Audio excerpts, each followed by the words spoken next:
وكذلك أنزلنا إليك الكتاب فالذين آتيناهم الكتاب يؤمنون به ومن هؤلاء من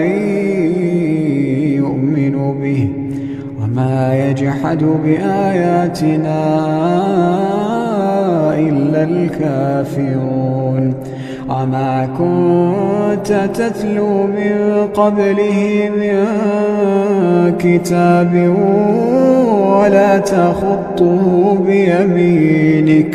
ولا تخطه بيمينك إذا لارتاب المبطلون بل هو آيات بينات في صدور الذين أوتوا العلم وما يجحد بآياتنا إلا الظالمون وقالوا لولا أنزل عليه آيات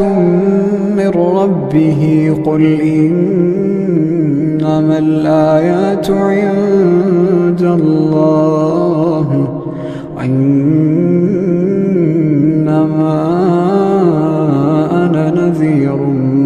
مبين أولم يكفهم أنا أنزلنا عليك الكتاب يتلى عليهم إن في ذلك لرحمة وذكرى لقوم